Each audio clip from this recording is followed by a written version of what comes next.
this is Liz with Mom's Machines, and today I'm going to be talking about a brand new machine that we just got. It actually was a Christmas present that I got for my husband, which I like to use too, and it is a bread slicer made by Zassenhaus. Let's get going. Here we go.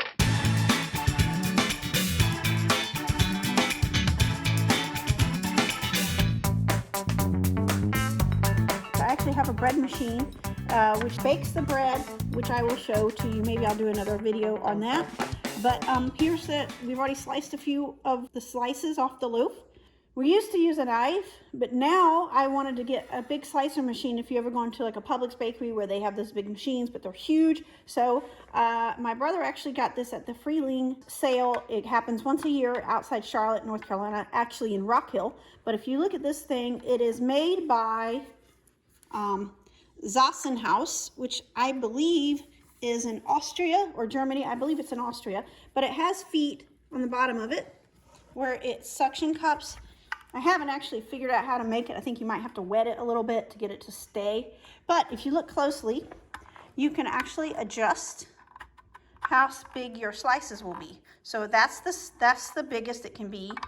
And if you dial it in, that's small. Of course, it's gonna be as small as you can. So I'm gonna do a thick piece for you.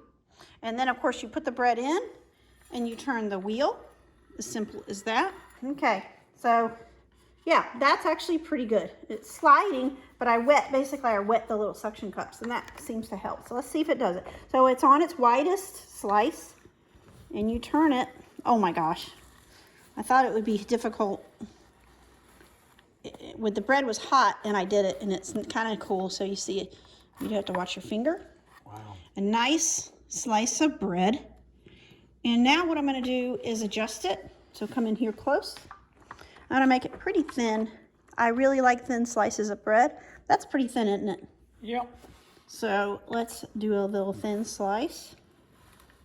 And get up on top of it if you can. You can get in front of me. Wow. At the end, it's a little challenging, but you just keep pushing it and turning it. Okay, there. And kind of go backwards. It did get stuck in there a little bit. You got to watch the blade. Okay, but you see how thin that slice is. So the thick and the thin. That's it. Looks yum. Wow. Wow, this is so good. Nice. I'll just do it all. That's beautiful. So simple. Wow.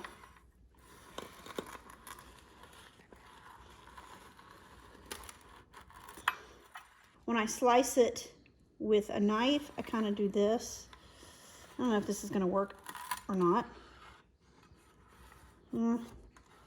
See if it works this way. Yeah. If I get to the end. Or you're making smaller, nice pieces. The end, it gets a little tricky.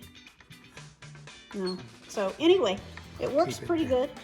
Maybe keep it the other way. There we go. That's the last one, probably. I think that's good. So when you're done, so you don't have the sharp blade, come up close right there. So you don't have that sharp blade, you can do it right there. So it's not exposing that blade. All right, well, thanks for watching. Here we go.